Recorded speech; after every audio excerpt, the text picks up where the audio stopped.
Di video kali ini, kita kembali belajar pada tema 6, subtema 2, muatan pelajaran Bahasa Indonesia. Menentukan kalimat utama dalam teks non-fiksi. Teks non-fiksi adalah teks yang berisi fakta atau hal yang benar-benar terjadi. Contoh teks non-fiksi yaitu berita, artikel, dan jurnal. Setiap paragraf memiliki kalimat utama. Kalimat utama merupakan kalimat yang bersifat umum dan mengandung gagasan utama. Kalimat utama tidak selalu berada di awal paragraf. Ia dapat berada di akhir, pertengahan, atau muncul bersamaan di awal dan akhir paragraf. Kalimat utama memudahkan kita mengetahui inti dari sebuah teks. Untuk menemukan kalimat utama dalam sebuah paragraf, kita dapat membaca keseluruhan isi teks. Ayo perhatikan contoh berikut. Setiap warga negara, kita memiliki hak yang harus diterima. Hak sebagai warga negara harus dipenuhi oleh negara. Tujuan pemenuhan hak warga negara adalah agar masyarakat hidup sejahtera. Kita memiliki banyak hak sebagai warga negara. Misalnya, hak mendapatkan perlindungan hukum, mendapatkan pekerjaan, dan penghidupan yang layak, serta memperoleh pendidikan dan pengajaran. Sekarang, kita akan menentukan kalimat utama dari paragraf tersebut. Kalimat utama dari paragraf tersebut adalah, sebagai warga negara, kita memiliki hak yang harus diterima. Menentukan kalimat utama dalam teks non-fiksi. Kalimat utama terdapat dalam setiap paragraf dalam suatu teks. Kalimat utama tersebut akan dikembangkan menjadi paragraf dengan menambahkan kalimat-kalimat penjelas. Berdasarkan kalimat utama, kita dapat memperoleh informasi yang terdapat pada paragraf. Kalimat utama dapat terletak di awal, tengah, atau akhir paragraf. Menentukan gagasan utama dalam teks non-fiksi. Setiap teks terdapat paragraf-paragraf yang mengandung gagasan utama. Kita dapat menentukan gagasan utama dengan cara membaca teks tersebut dengan cermat. Gagasan utama merupakan pokok pikiran setiap paragraf. Pokok pikiran setiap paragraf dapat diketahui dengan menentukan kalimat utama paragraf tersebut. Ayo perhatikan contoh berikut. Ragam tarian Indonesia mencerminkan kekayaan kebudayaan daerah. Setiap daerah di Indonesia memiliki tari kreasi yang berbeda. Tari kreasi adalah tari yang gerakannya berasal dari pengembangan gerak tari tradisional. Tari kreasi tidak terikat dengan aturan, baik gerakan maupun aspek lain. Jadi, gagasan utama dari paragraf tersebut adalah keragaman tari di Indonesia. Menggali informasi dari teks non-fiksi. Kita sudah belajar menemukan kata kunci dari judul teks non-fiksi. Dari kata kunci tersebut, kita dapat memperkirakan isi teks. Kita juga dapat menemukan kata kunci di setiap paragraf. Berdasarkan kata kunci tersebut, kita dapat memperoleh informasi dari teks. Kata kunci dari sebuah paragraf dapat berupa kata atau ungkapan yang berisi informasi penting.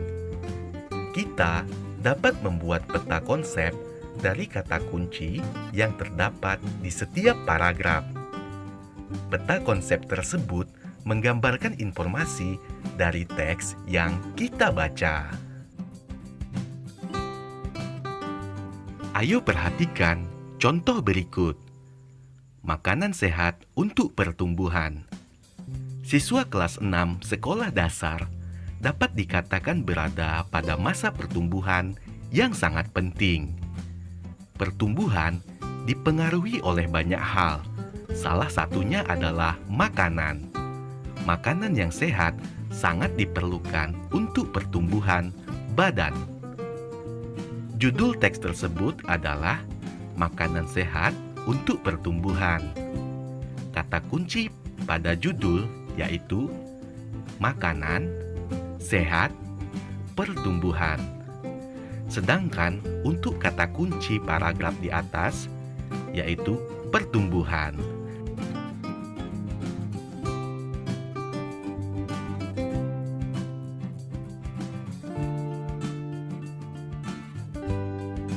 Menggali informasi dari teks non-fiksi. Informasi dari teks dapat diperoleh dengan menentukan gagasan utama setiap paragraf. Gagasan utama dirumuskan berdasarkan kalimat utama setiap paragraf. Selanjutnya, kita dapat merangkum gagasan utama dalam bentuk teks. Menuliskan gagasan utama dan kalimat utama setelah membaca teks non-fiksi. Ayo ingat kembali, setiap teks non-fiksi memiliki gagasan utama. Gagasan utama merupakan pokok pikiran sebuah teks. Setiap paragraf dalam teks memiliki kalimat utama di dalamnya. Kalimat utama berisi inti informasi dalam suatu paragraf. Ayo perhatikan contoh berikut. Hak warga negara berkaitan erat dengan tujuan nasional yang tercantum dalam UUD 1945 alinea keempat. Oleh karena itu, hak warga negara harus dilaksanakan. Dengan melaksanakan hak, tujuan nasional menjadi mudah tercapai.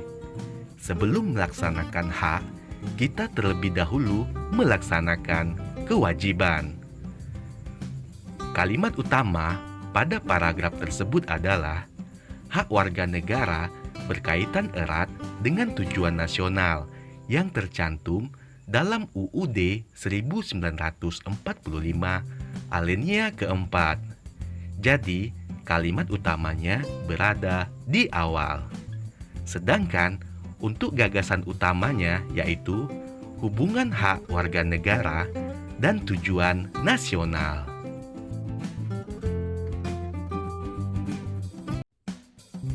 Di video kali ini, kita kembali belajar pada tema 6, subtema 2, muatan pelajaran ilmu pengetahuan sosial. Cinta tanah air. Cinta tanah air merupakan rasa rela berkorban demi kepentingan bangsa serta bangga terhadap keberagaman budaya Indonesia. Rasa cinta tanah air membuat kita senantiasa mengutamakan kepentingan bersama daripada kepentingan sendiri. Rasa cinta tanah air merupakan salah satu isi dari Sumpah Pemuda yang sebaiknya kita amalkan dalam kehidupan. Rasa cinta tanah air membuat kita senantiasa menjaga kerukunan, sehingga persatuan dan kesatuan bangsa dapat terus terjaga. Berikut sikap-sikap yang menunjukkan rasa cinta tanah air. Yang pertama, mengenalkan budaya Indonesia kepada masyarakat asing. Kedua, mempelajari budaya daerah lain dengan penuh semangat. Ketiga, saling menghargai dan menghormati antar masyarakat.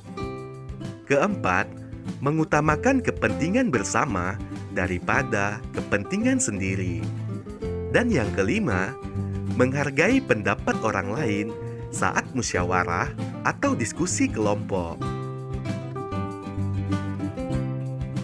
Perilaku yang mencerminkan sikap mempertahankan kemerdekaan.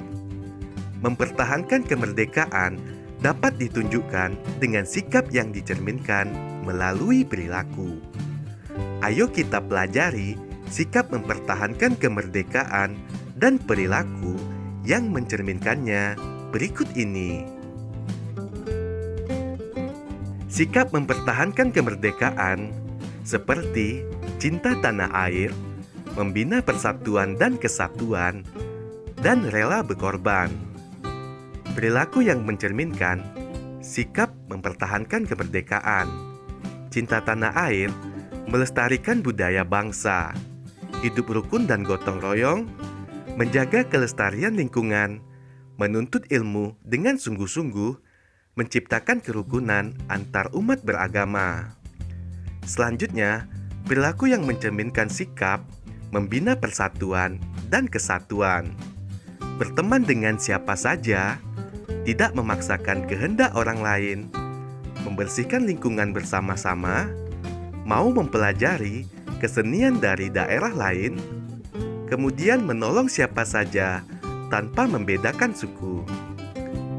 Selanjutnya, perilaku yang mencerminkan sikap rela berkorban. Yang pertama, bersedia menolong dengan harta. Kemudian, bersedia menolong dengan tenaga dan bersedia menolong dengan pikiran. Selanjutnya, mau mengalah saat bermain dengan adik. Membantu tetangga yang terkena musibah. Peran siswa dalam mempertahankan kemerdekaan Indonesia. Sebagai seorang siswa, kamu mempunyai peran dalam mempertahankan kemerdekaan Indonesia. Peran-peran tersebut antara lain: yang pertama, mengembangkan rasa toleransi antar teman. Yang kedua, bermain dengan teman tanpa memperdulikan perbedaan suku bangsa, agama, dan budaya. Yang ketiga, saling menghormati dan menghargai antar sesama teman. Yang keempat, mengutamakan kepentingan bersama daripada kepentingan sendiri.